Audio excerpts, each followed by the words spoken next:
성도 여러분, 밤새 안녕히 주무셨습니까? 네, 고난주간 두 번째 날 화요일 새벽이 밝았습니다. 함께 찬양드리며 하나님 앞에 예배자로 나가서 또 고난주간의 예배자가 되기를 바랍니다. 144장 예전 찬송도 144장입니다. 예수 나를 위하여 십자가를 지신 찬송입니다. 144장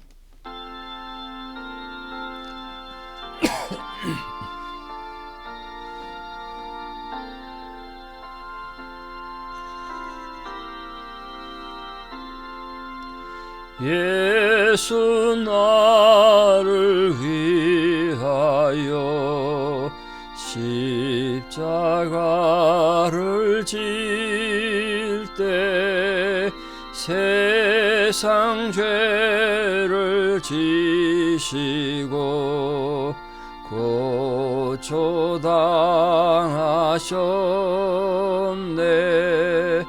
예수님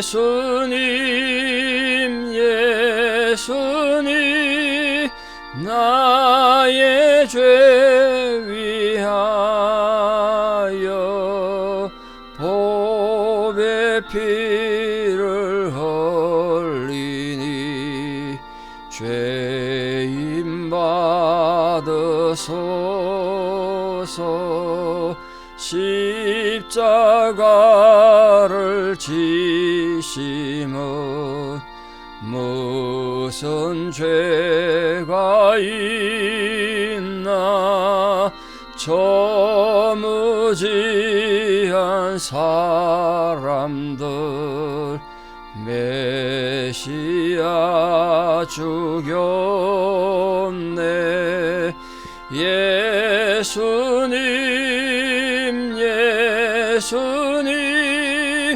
나의 죄 위하여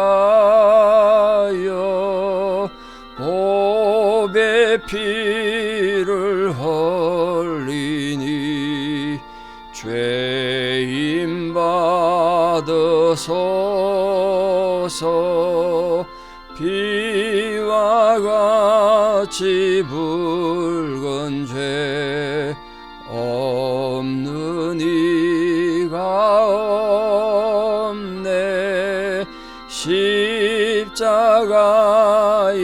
공로로 눈과 같이 되네. 예수님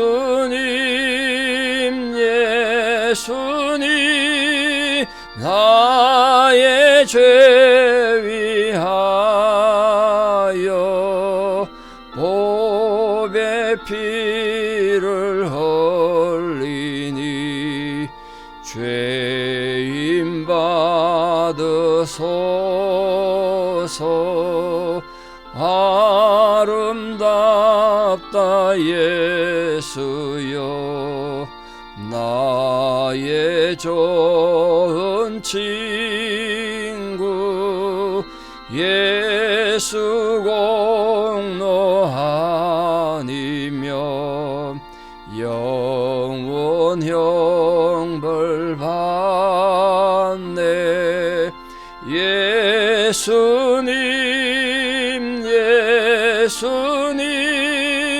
나의 죄 위하여 보배 피를 흘리니 죄인 받으소서. 아멘.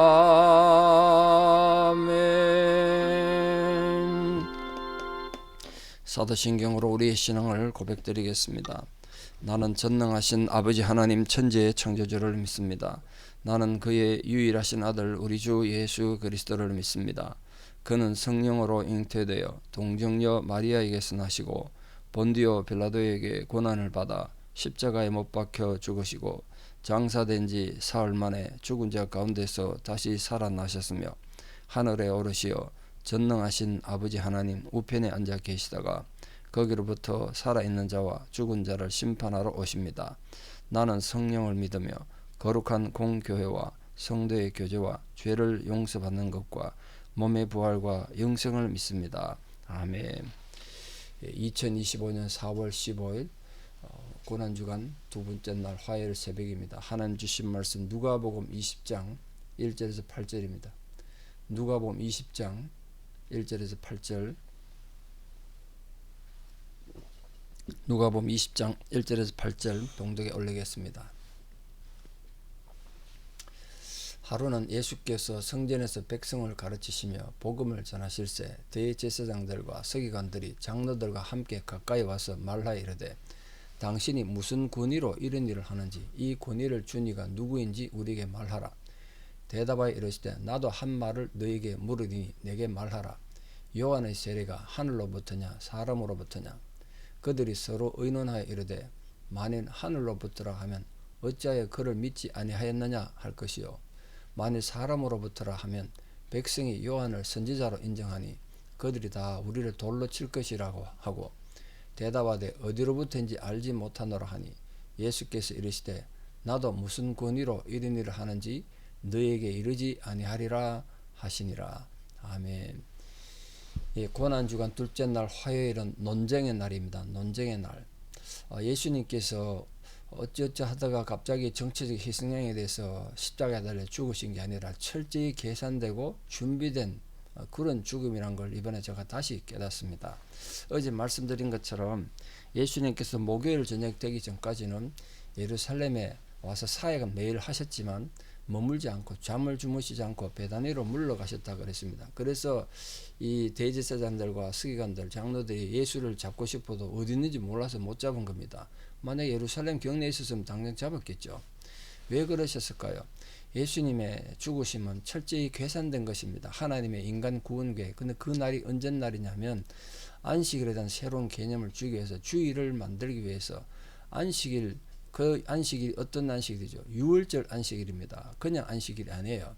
유월절 전날 죽기 위해서 유월절 전날 죽어야 유월절 제사가 되는 유월절 제물이 되는 거예요. 예수님이 인간 구원을 위한 유월절 제물이 되기 위해서 유월절 전날 잡히려면 철저히 계산돼서 목요일을 체포가 되셔야 되는 거예요.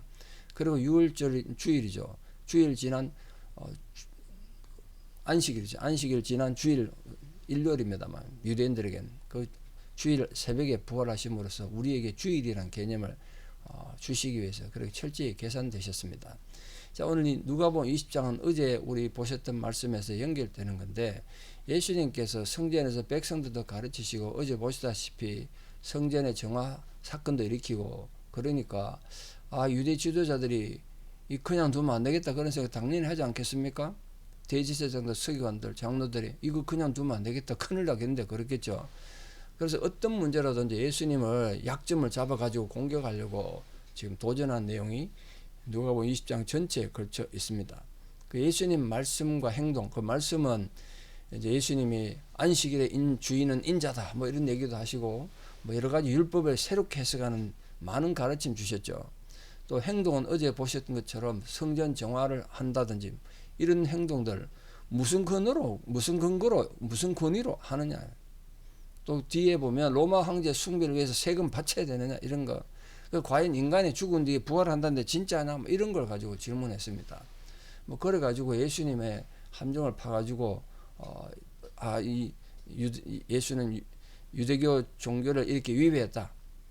그래서 위단이다. 이래 가지고 예수님을 처벌하려고 그랬던 거죠. 그들이 진리에 눈이 멀고 귀가 멀고 가리고 편견과 아집에 자기 확정에 자기 적응에 빠져 있었기 때문에 진리를 들을 수도 없고 볼 수도 없었습니다. 자, 오늘 대제사장들, 서기관들, 그리고 장로들까지 이 세 부류의 사람들이 등장하는데 예수님 앞에 나와서 어떤 질문을 했습니까? 무슨 권위로 성전에서 이렇게 성전 정화 사건도 일으키고 자기들 율법이 자기들 가르침과 맞지 않는 그런 복음을 가르치느냐? 누가 당신에게 그런 권세를 줬냐? 이걸 물었습니다. 그걸 물을 땐 예수님께서 그 대답 못할 거라고 생각했을 거예요. 그래서 그 약점을 잡아가지고 예수는 지 권위로, 지 개인의 권위로 유대교의 권위도 위배하고 자기들 종교 지도자들의 권위도 위배하고 백성들을 잘못 오도하는 악한 인간이다. 이래가지고 처벌하려고 그랬겠죠. 왜냐하면 유대 종교 문제 해결권들은 자기들한테 있었으니까요. 특히 성전을 관리하고 성전의 어떤 의식이라든가 성전의 종교에 대한 모든 문제들은 자기들이 가지고 있는데 예수 지가 뭔데 성전 정화를 하고 성전에서 함부로 가르치고 하냐. 권리 침해다. 월권이다. 월권. 그런데 예수님께서 이때까지 북쪽 갈릴리 지방에서 주로 활동을 많이 하셨거든요. 근데 그때 뭐 예수님의 활동에 제재를 가할 수 없었습니다. 왜냐하면 거기는 자기들 영향권 밖에 있었거든요. 헤롯 안티파스 치리권 아래 있었기 때문에 그들이 어떻게 할 수가 없었습니다. 그런데 예수님 일단 유대 지방에 들어오고 예루살렘에 들어온 이상 국민들을 선동하고 또 자기가 종교적 메시아랑 운동 일으키는 거 이런 걸 그냥 두면 안 되겠다. 자기들이 잘못하면 피해 있겠다.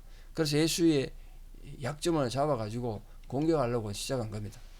이런 질문하면 예수가 스스로 내가 메시아다 뭐 이런 얘기를 할 것 같았거든요. 그러면 네가 왜 메시아냐 이래가지고 하나님 모독, 신성 모독 이렇게 처벌하려고 체포하려고 그랬습니다. 자, 어제도 보셨습니다만 대제사장들은 사두개파인들이고 서기관들은 율법을 해석하는 바리새인들이라 그랬습니다. 율법에 능통한 자들입니다. 여기 또 장로가 등장하는데 유대의 종교적 정치적 지도자들인데 이 유대인들은 족장으로 많이 이루어진 그런 나라입니다. 한 가문의 대표자 그 족장들 중에서 선택된 사람이 장로입니다. 자, 이 대제사장들과 서기관들과 족장 이 세 부류가 사내들인 공회를 공식 대표하는 사람들입니다. 사내들인 공회가 70명쯤 되는데 그 70명이 어디서 왔다고 지금 말씀드렸죠? 모세가 하나님의 명령을 듣고 70명 장로를 데리고 나아갔던 것에서 유래한다고 말씀을 드렸습니다. 자, 이들이 예수님 앞에 와서 질문한 거예요. 자, 그러니까 예수님께서 이제 어떻게 답변에 따라서 예수님의 큰 진퇴양난에 처한 겁니다. 예수님께서 큰 위험에 빠질 상황이 됐는데 논쟁이 시작된 거죠. 그때 예수님께서 답변하지 않으시고 다시 질문하셨습니다. 대답 대신 질문을 다시 하셨어요. 요한이 세례를 베풀었는데 그 세례가 하늘로부터냐 사람에게서냐. 그 무슨 말이냐면 요한이 세례 베푼 것이 하나님의 명령에 의한 하나님의 지시에 의한 것이냐 아니면 요한 지 개인이 한 것이냐. 그 너희들이 지금 내보고 무슨 권위로 이런 거 하냐고 모르는데 똑같은 개념인 거죠. 너희도 한번 답변해봐라. 그렇게 질문하셨습니다. 자, 예수님이 이렇게 질문하신 의도는 이 유대 지도자들의 질문을 회피하기 위해서가 아니라 그들 스스로가 예수님이 어떤 분인지 깨닫게 하고 예수가 그냥 단순한 사람이 아니구나. 그 예수의 권세란 것이 인간의 권세가 아니구나. 이걸 깨닫게 하기 위해서였어요. 왜냐하면 이 유대 지도자들이 요한의 세례가 하나님이 인정한 것이다. 만약 그렇게 인정한다면 무슨 문제가 생기냐면 그럼 너희들은 왜 세례를 받지 않았냐? 이 문제 하나와 또 하나는 그 요한이 세례를 베풀면서 예수님이 하나님의 자녀 아들이고 하나님의 양이라는 거, 하나님의 메시아라는 걸 인정했지 않습니까? 그걸 왜 인정하지 않느냐? 그 요한이 내가 이런 권세를 가지고 있다고 증명한 거 아니냐? 이렇게 말을 할 말이 없는 거죠. 근데 그렇게 말하려니까 예수님한테 약점이 잡히고 오히려 밀릴 것 같으니까 또 만약 부인한다면 지금 여기 많은 사람들이 지금 공개적으로 질문한 거란 말이에요. 왜냐하면 이때가 6월절이니까 사람들이 전역에서 기록에 하면 200만 명까지도 모였다니까 엄청나게 많은 사람이 그 당시에 이 논쟁 중에 있었을 거예요. 다 들었단 말이에요. 이 많은 사람들이 있는데 요한의 세례라는 거 요한 지 개인이 만든 거지 하나님과 관계 없는 것이다. 이래 말하면 모든 백성들이 요한은 출생할 때부터 기적적으로 태어났고 하나님 영이 함께하는 사람인 거 다 알고 있는데 그렇게 되면 백성들이 가만히 있겠냐면 들고 일어나가지고 자기들 돌로 쳐 죽일 거다. 데모를 일으킬 거다. 폭동이 일어날 것이다. 이렇게 생각한 거죠. 그러니까 지금 어떻게 답변해야 될지 자기들 스스로 이제 함정에 오래 빠져버린 겁니다. 여기에 예수님 놀라운 지혜가 있지 않습니까? 이 논쟁에서 예수님이 어떻게 권위를 가지고 이 논쟁을 주장쳐는가 한번 보십시오. 논쟁을 빠져나가는가. 정말 하나님께서 예수님이 가지신 하늘과 땅의 모든 권세를 가지셨다는 걸 증명하는 거 아니겠습니까? 자, 이 사내들인 대표들은 예수님이 역질문하니까 어떻게 대답할지 모르니까 이래도 안 되고 저래도 안 되니까 요한의 권세가 어디 있는지 모르겠다고 말했습니다. 모르겠다. 비겁한 사람들은 문제가 딱 생기면 모르겠다고 하는 거죠. 그렇게 대답하는 건 지금 주변에 많은 사람들이 지금 군중들이 모여있으니 이 군중들도 궁금해서 쳐다보고 있다고 지금 대제사장이나 서기관들, 장로들이 뭐라고 대답하는 거 보고 있는데 모르겠다 그러니까 소위 말해 그 모든 군중들 앞에서 얼마나 창피합니까? 아니 당신들 그 요한의 세례가 어디서 하는 것도 모르냐 뭐 이렇게 백성들로부터 핀잔 먹고 욕 먹지 않았겠습니까?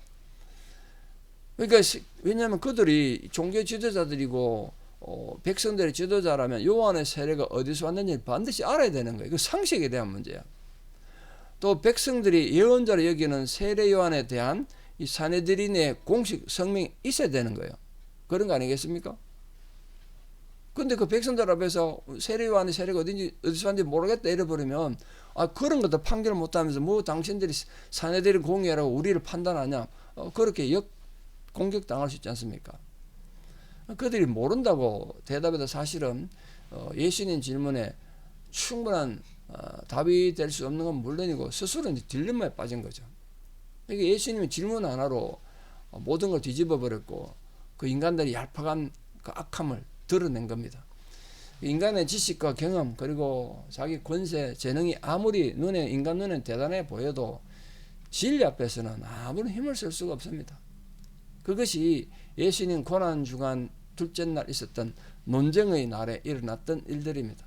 오늘 우리 다시 한번 이 고난주간을 보내면서 해마다 고난주간 올 것이고 고난주간의 의미가 뭐 해마다 바뀌지도 않을 것이고 똑같은 거 아니겠습니까? 이건 반복될 것입니다. 그럼 우리가 다시 한번 되새기는 거죠. 어떤 일이 있었는지 알고 그러니까 우리도 오늘도 이 본문을 통해서 어떤 교훈을 얻느냐 예수님 십자가에 죽으실 때 그냥 막연하게 죽으신 것이 아니고 우리 나빠서 정치적 희생양이 되신 것도 아니고 우리 구원을 위한 인간 구원을 위한 철저한 계산과 사랑의 계획 속에서 죽으셨다. 그 중에 하나가 이 제사장 바리새인 장로들의 잘못된 생각들을 깨부수는 논쟁을 하시면서 이렇게 우리에게 십자가의 구원을 이루셨다. 그 사실을 알고 그렇다면 우리는 어떻게 신앙생활을 해야 되냐는 거죠. 우리 사람 모든 성도님들은 이런 모든 주어진 상황 속에서 참으로 하나님의 진리를 알고 진리에 인도받고 진리 가운데 살아가는 진리의 성도들 다 되시기를 이 귀중한 고난 중에 다시 한번 자신의 신앙을 점검하는 은혜의 시간 되기를 진심으로 축복합니다. 기도드리겠습니다. 아버지 하나님 은혜와 사랑을 진실로 감사드립니다. 하나님께서 또 우리를 사랑하셔서 독생자 예수 그리스도를 이 땅에 보내주시고 십자가 죽으시고 우리 구원을 완성해 주셨습니다. 근데 그 십자가로 가는 길에 이 마지막 한 주간의 삶을 우리가 돌아보고 있는데 오늘 대제사장들과 서기관들과 장로들과의 논쟁 속에서 예수님이 얼마나 진리이신지 예수님이 얼마나 영적인 권위를 가지신 분인지 만천하에 드러내 보이셨습니다. 그리고 얼마나 지혜로운지도 보여주셨습니다. 그러므로 우리들이 살아가는 삶 속에서도 우리가 참된 진리의 지혜를 가진 자로 살게 하여 주시고 오늘 예수님이 보이셨던 이 진리로 모든 세상의 부정을 정복하고 이겨나가는 것을 잘 살펴보고 우리 감정이나 개인의 고집이나 자기 정의감을 내세웠을 것이 아니라 주님이 가르쳐주신 이 진리의 말씀을 우리 가슴에 잘 새기고 오늘도 우리 삶 속에 진리로 모든 것을 이겨내는 성도님이 되게 하여 주시고 승리자가 되게 하여 주시옵소서. 거짓에 물든 마음들이 진리의 마음 말씀으로 회복되어지고 치유되어지고 깨끗하게 씻겨지는 역사가 있게 하여 주시옵소서. 그래서 우리가 이 성금요일을 잘 맞이하고 부활의 감격 속에 승리자로 참여하는 은혜가 있게 하여 주시옵소서. 이제는 우리 주 예수 그리스도의 은혜와 하나님 아버지의 만극하신 사랑과 성령님의 위로교통 역사하심이 다시 한 번의 고난주간을 맞이하며 그 고난주간의 의미를 깊이 알고 참으로 진리의 바로선 진리의 성도로 살아가기를 결단하는 성도님들의 위대한 신앙의 고백 위에 또 우리 살아가는 모든 자녀들 삶 위에 특별히 지금도 병상에서 고통받고 고난 가운데 있는 모든 어르신들 힘겨운 상황 위에 이제부터 영원토록 함께 하시옵기를 간절히 축원하옵나이다. 아멘. 오늘 하루도 이 진리의 말씀을 가슴에 품고 승리하는 복된 하루 되기를 축복합니다. 감사합니다.